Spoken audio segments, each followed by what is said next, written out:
what's going on, guys? Welcome back to AriesEDC.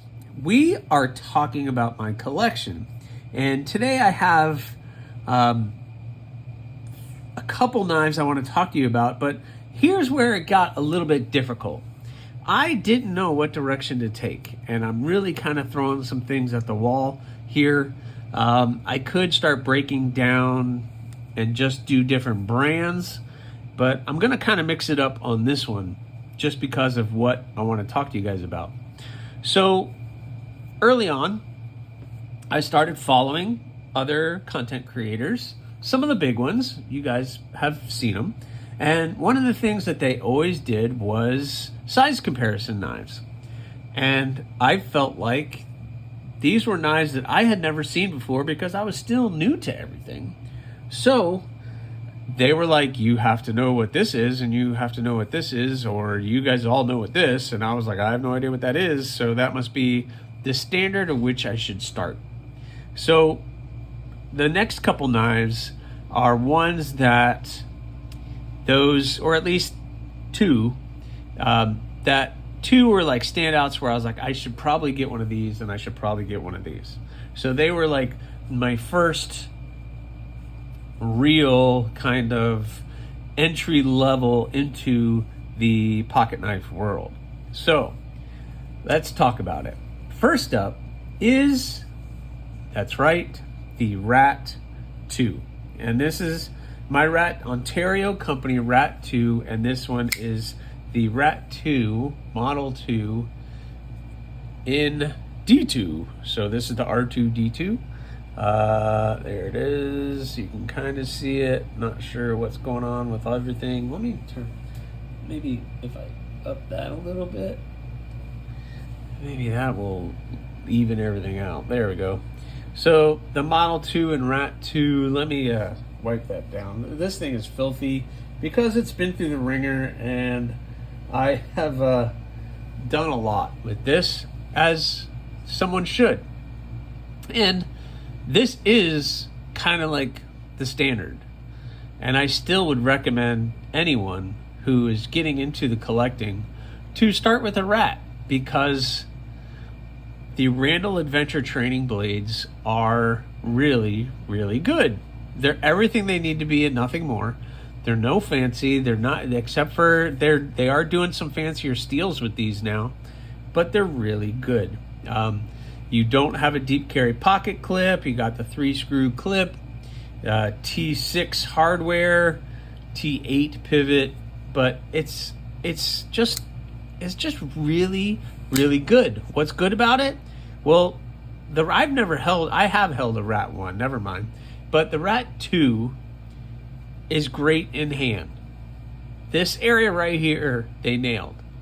Right where your finger goes is so important, and they nailed that. Plus, even though it doesn't look like much of a choke-up position, right in here is a choke-up position, and it still gets you away from the blade and provides you the 4 fingers that you need.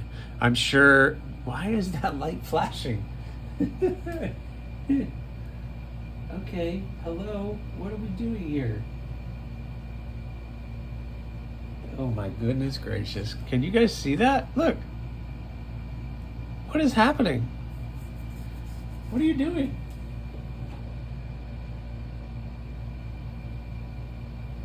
Can we stop now? Maybe? Oh my God, it's killing me. But the Rat 2 just is good. It's just good. The where the jimping is still good. It's a little farther back. It would have been nice to be up a little bit higher, but it gets you right back to where you need to cut. Your thumb gets right back here as the blade kind of comes up. You guys can see that. Full grind on it, and it's a liner lock. You got plenty of access to the liner right in there. You can get in there and close it. It is on washers, so, but it is just something about it. I don't know what the kind of magic, but this was the knife that I really learned to reverse flick on. And it's just great. I don't know. but it's just funny. I have carried this at work, and it's already started to get rust on it, etc. So it's kind of retired from being at work. I actually had to remove some stuff right in here, and it's just, you can see by the clip that it's been definitely carried and definitely loved on, but it's still a great knife. So anybody who's like entry level, where do I start? I would start with one of these. They're just really, really good, and it gets you away from some of the gas station stuff and into just a real quality blade at a pretty good price. So there you go, the Rat 2. Let me fix this light. This video is going so well. So next up is the Delica. That's right, the Delica. And I don't use it for my I guess size comparison knives, just because I have my pair of 3. But the Delica, it's a good starting point, especially for someone starting with Spyderco. If you're starting with Spyderco, it's a good place to start, although there's a lot of other options too. But the Spyderco, this is the Spyderco VG10, and in the beginning I didn't get it. I didn't get Spyderco. I didn't get the price, I didn't get the blade, I didn't get the hole, I didn't get anything until I got this in. And then when you get it, and you get it in your hand, and you see how the ergonomics and everything fits, you get it. It's hard to explain, but once you get it, you get it. And this is one of those knives. How that handle is shaped, and how it fits and contours to your hand, and then your thumb gets right there on that leaf-shaped blade.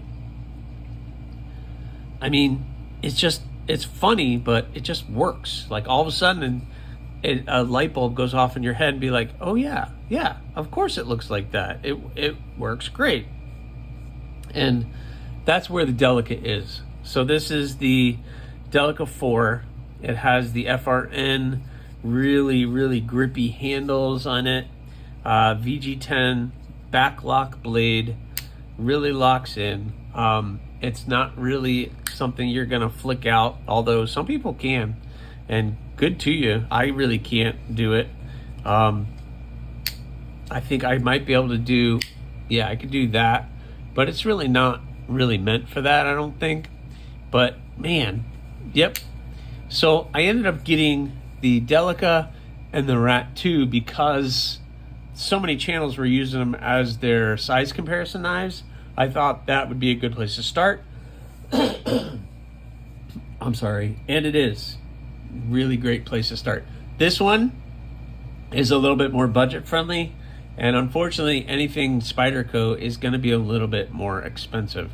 And I don't remember what I ended up paying for this, but at the time I thought it was a lot of money for a knife. But it's a quality knife and a quality tool, and you're going to pay for a quality tool. So those are 2 that I had. So next up are a couple budget blades. So we're going to talk budget now. And first up, actually I'm going to take 3. We're going to pull 3 down so you can see these knives. These are all Gonzo, Firebird Gonzo blades. If you don't know what these are, these are all extremely budget-friendly blades. They're all $20-something, and you can find them on Amazon. You can find them anywhere. But I picked them up just because they were cheap, and I could buy 2 or 3 of them at a time with my budget, and I was able to make it work. And this one is a little different. We're going to discuss what they are. So what we have, let's start with the 2 bar locks that are here. Let's start with this one. So this is, and they do all numbers. So this is the F753M. Let's see if you can see that, the F753M. Nice blade shape. Access is good. The bar lock is a little stiff. You really got to swing it. You can reverse flick it. You can use the thumb studs, which are amazing. It has this black, this is probably not G10.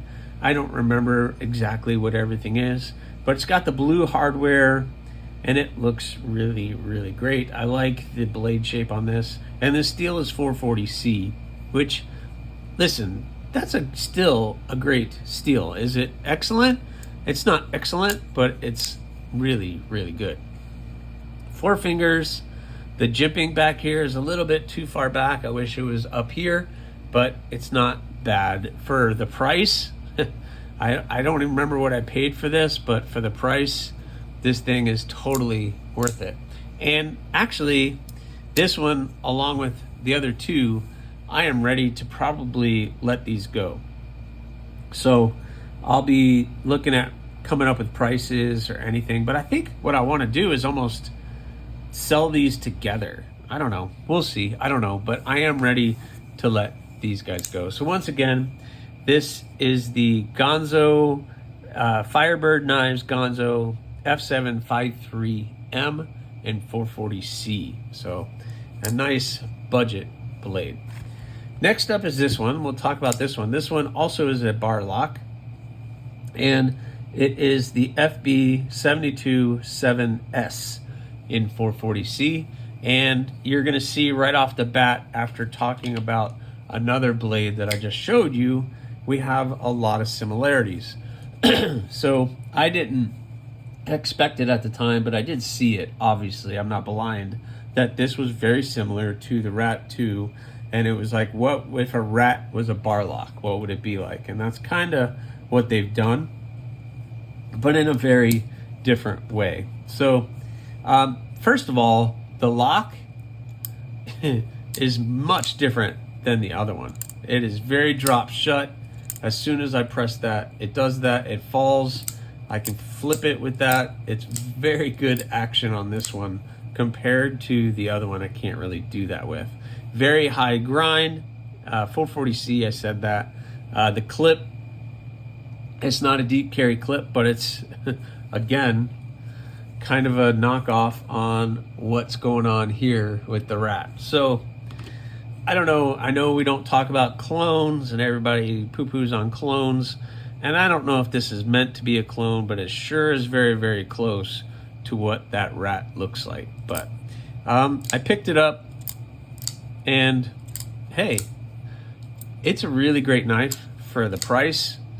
You can't really beat it for the price. So I'll put that here, and we'll put this one up here. We'll close that. I don't really feel like getting cut today. And last up is this. This is the, I gotta open it and see. This is the FH51, and this one is in D2. Very interesting blade shape and overall shape. It is a flipper only design. Very interesting. I don't know about this choke up spot. I wish that was just a little bit bigger. My finger is going to be really close to that edge, and I really got to pull it back. But the thumb up here is really great. That goes right there. And then you're right there on the cutter. You're ready to cut. But I would prefer to be back here. Thumb still gets up here at the top where there's jimping.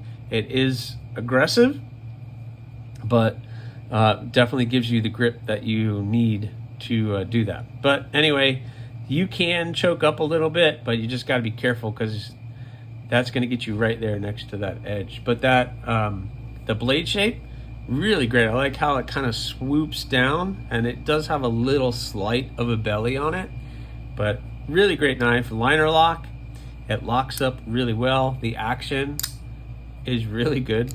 And this one actually is one that I have customized. Has deep carry clip, has the little jimping or cutouts right in here to help with the finger, so it's very comfortable. But this one I customized a little bit. So I don't know what that material is, if it was G10 or plastic, but it was like a coyote brown, and I I was doing some RIT dye experiments, and which we're going to talk about here in a second, and it kind of came up with that color. I don't find it extremely attractive, but you know, it's not bad. Kind of gives it a different kind of a look. But this is definitely one that I'm probably ready to move on from and just see what I can get for it. But it's really, really good. Real snappy little blade. And for under $30, probably under $20 at this point, it's really, really good. So anyway, so here are 3 Gonzo Firebirds that I have in the collection. For now, we'll see how long those last. All right, last up is these 2. I absolutely love Honey Badger knives for a couple reasons. The reason I fell in love with them is because on their website, they told you how to RIT dye their scales. I mean, right there alone, I was like, oh, really? You could do this and you're going to show me how to do it? That's awesome. I want to know how to do that. I can customize one of my knives? Okay, cool. And that kind of got me into these because these 2 are both customized. One of them was, I bought it in tan, and I don't remember which one was which, but I bought it in tan and then ended up dyeing it, the scales. It might be this one. And then the other one, I bought the regular white G10 or white FRN scale material, and then I dyed it. It was blue. I have the blue hardware right here. Here's the blue backspacer, and the scales. Yeah, FRN handle scales, and I got the white so that I could dye it. So that's the original, and this one, you can see in the bag, there's a pivot and some screws and another clip because I got black pivot, a black clip, and all black hardware for this one, and completely changed the look of it. So what this one is, move this one over here. This is the medium worn cleaver is what they call that blade shape. And this is the first one I got from them. And it's just, I don't know. There's something about it. The action, first of all, the action is great. It's the plastic handles with steel liners that have some cutouts in them for weight removal. So the knife is really lightweight, and just, I don't know. And even that blade shape is really useful. You can get into the packages, you can make your cuts, you can choke up. Again, it's a little small, but you can choke up. What I love is the opening hole. They chamfered both sides of the opening hole. Who doesn't chamfer the hole? No champering in that hole for Spyderco. It is very rough and very pointy and edgy on the hole, but Honey Badger, you can see they did a little champering all along that hole. Makes it nice and smooth to be able to manipulate the blade however you want. Action is great. Nice small jimping up there on the spine. And overall, I like the medium size. They do sell a small and they sell a large, and the price is pretty amazing. Now these are 8CR13 MOV. I know it's kind of an antiquated steel at this point, but I think they're offering many different other kinds of materials. So this is a purple RIT dyed scales, and it ended up being this nice burgundy color, which actually turned out even better than what I was hoping for. The other one is the medium drop point, which I dyed teal, which is the same dye that I did with this one. It just ended up looking a little bit different. So this one came out really nice. That drop point, I like the way they did jimping all the way where your finger is. And this finger opening is bigger than it is on the worn cleaver. You can see it's just a little bit bigger, and it makes that little bit better of a difference to be able to get your finger in there. But both of them, 8CR13 MOV, and both are really great blades. I tried to kind of I heated up the pivot and the screws to try to give it an aged look along with the clip. The clip, I kind of took a lot of the bounce out of the clip, but it's still pretty good. Like you can see, that's much harder than this one because I heated this one up to try to get the color, and I think I overheated it a little bit, but these two I'm not ready to give up. These two are gonna stay here. But you have the honey badgers, and I thought they were really cool to have in the collection. So I'm really happy with all of that, and I'm really happy with how this is going so far. I hope you guys are liking this little peek into the collection. I'm trying to figure out what the next step is going to be.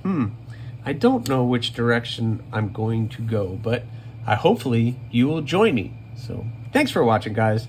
I hope you're enjoying this. Please subscribe, like, leave a comment, or not. The choice is always yours. Hey, what's going on, guys? Welcome back to AriesEDC. We are continuing with my collection, and we are working on some different things that I cannot talk right now. Wow. Hey, what's going on, guys? Welcome back to AriesEDC. We are continuing. I can't talk.